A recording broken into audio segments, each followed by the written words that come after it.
It's the holiday season, so that means I have to buy gifts for people. And this year, for one of my very good friends, we're building him a computer today.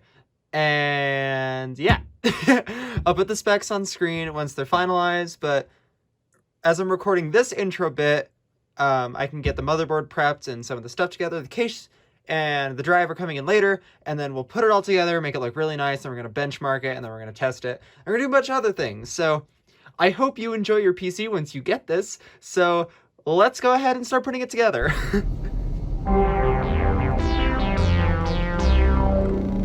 I'm not putting a Tai Chi board in here, but I need a box to build on, so we'll use my motherboard box.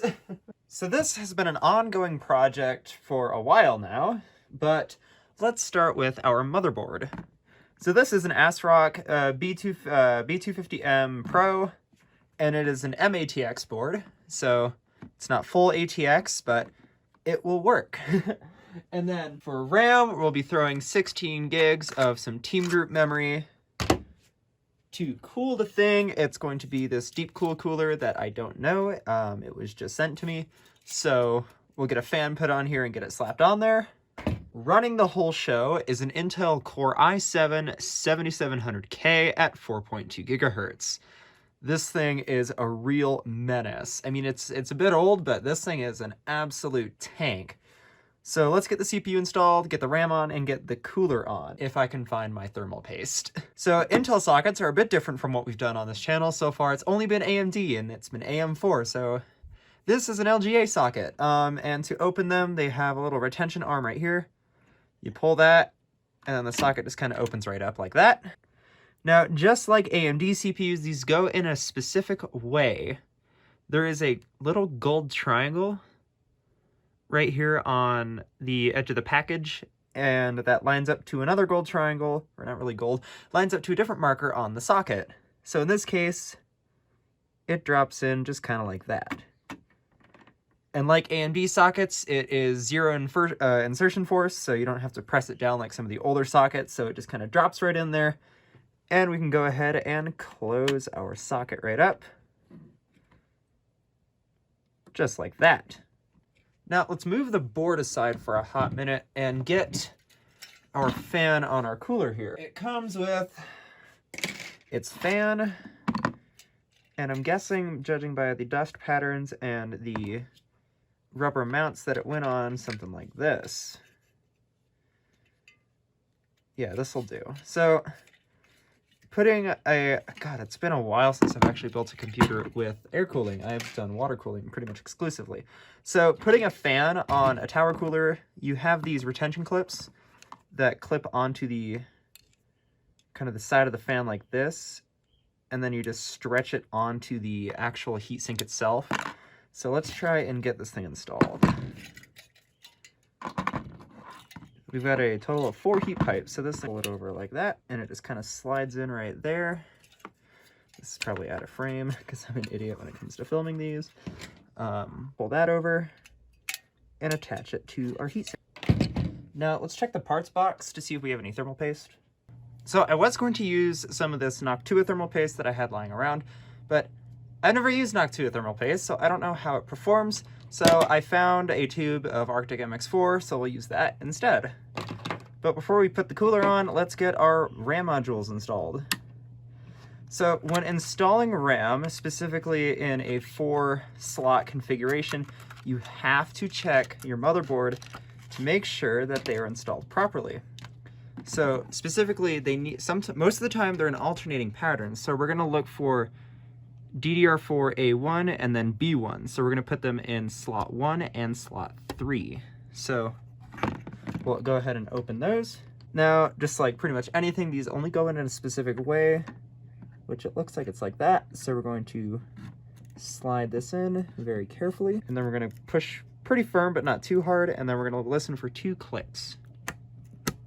There we go. And like before, we're going to listen for 2 clicks. There we go. Perfect. I'm probably going to get judged for my thermal paste application, and you guys can grill me in the comments, but this is just how I kind of normally do that.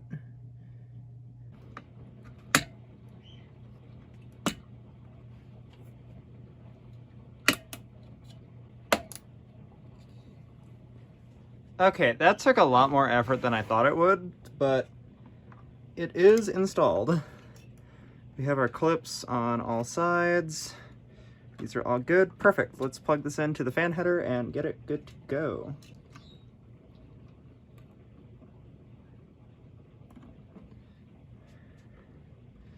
Cool. Motherboard is prepped, so let's just wait for the case to come in and we can throw it all together.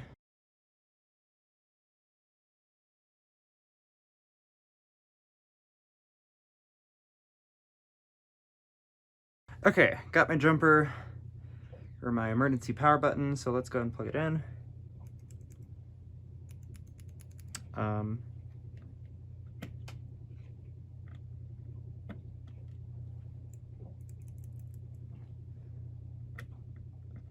Power supply turned on. Ah! I didn't turn the power supply on. That's why this isn't working. Let's try it now.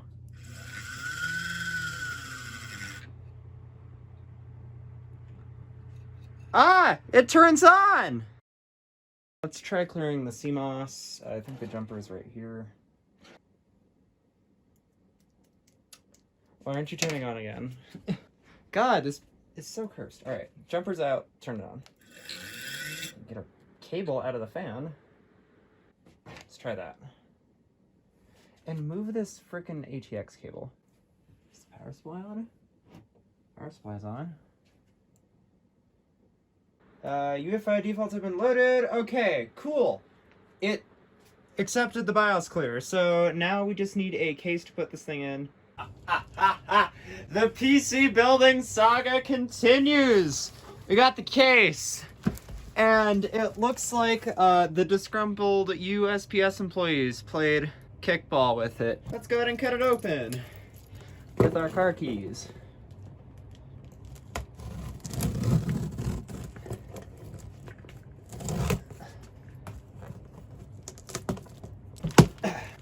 There's 2, 3, and 4. Oh, this is gorgeous. Oh, would you look at that? Wow, I might have to put a computer in one of these for myself. Come on, come on, come on, come on. Pinch it off. Let's go. Yeah, there we go. Now I got a big empty box for the cat to sit in. Go over in the corner. Never built in this case before, but I do really like Corsair cases. So I have a 220T in the X370 computer, but the VR machine is currently in an Inwin machine, but later down the line in another video I'll be sticking that in a Corsair 7000D, and this is a 4000D. I'm gonna go grab the X370 machine because we actually need to harvest a graphics card out of it because I'm not sticking the 980 in this computer. I'm putting one of my 1070 Founders Editions in it. So let's go get that machine. So this is the X370 computer that we put together a while ago, and it's been serving me well ever since I built it. I never originally planned for it to have dual 1070s in it, but for this computer that I've been building, I ordered another 1070, and while waiting for the other parts to arrive, it was more of a, what the hell, why not? So I want to give him a card that has no problems whatsoever. We'll remove our SLI bridge.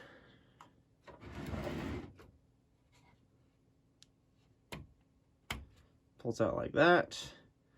Little ASRock bridge. This thing's great. You can just pull it right out. Just like that. And there it is. This thing is gorgeous. Oh, you're slightly bent. Oh well. Computer. Ah, it lifts off. Okay. Does this lift off too? Ah, it does. Ah, there is a box of goodies. I was right. Okay.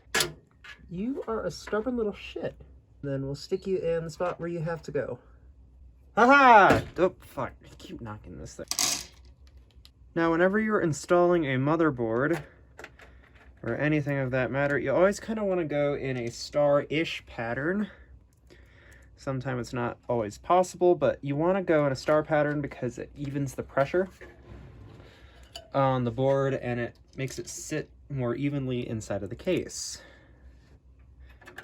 So we're hitting the corners first and just screwing these in. You don't want them white knuckle tight, but you do want them snug because you don't want your board moving around. I've had a few computers where I pick them up and the board drops right out.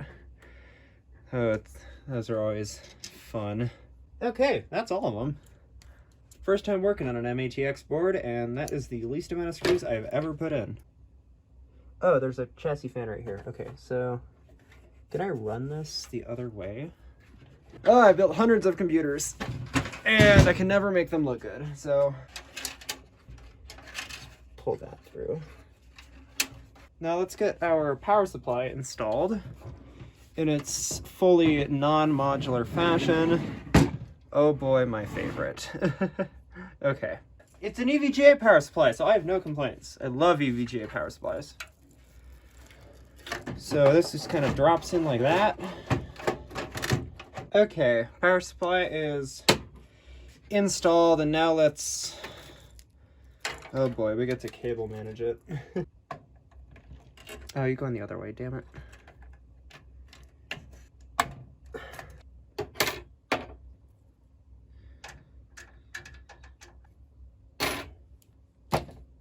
Okay, it'll fit.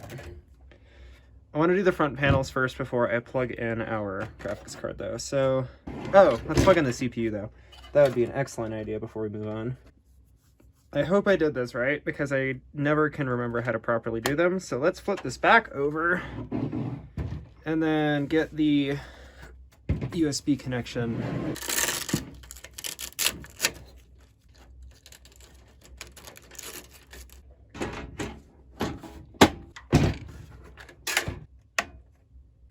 That's about as good as it's gonna get, so let's get the power, or not the power supply, let's get the graphics card in here. Our NVIDIA GTX 1070 Founders Edition. Oh, I love this card. This has been a good card.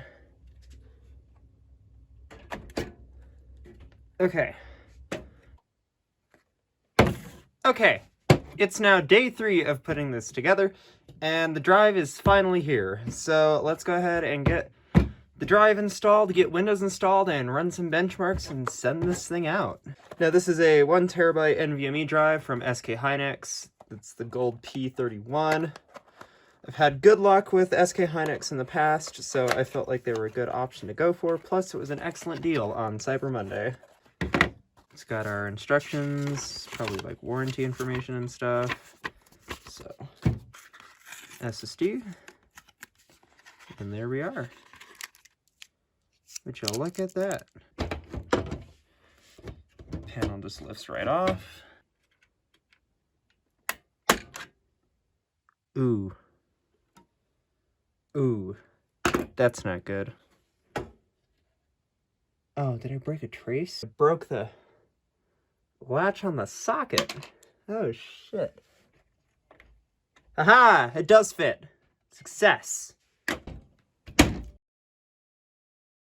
Ah! Okay, that was quick. Alright. USA. Let's make a local account.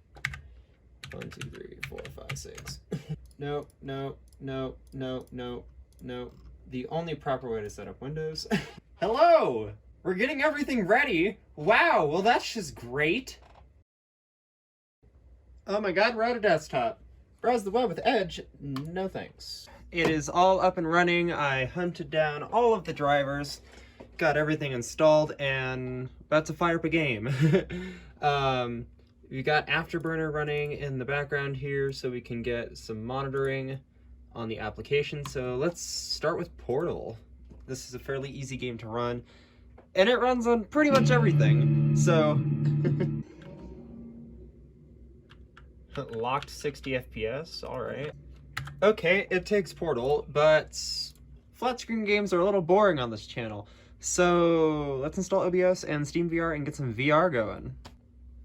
Oh, the joys of setting up SteamVR. Okay, audio's going out through the headset, that's good. Let's bump this into VR. Okay, we got Beat Saber up and running. Let's go ahead and try a level. It is not pitching at all. Woo!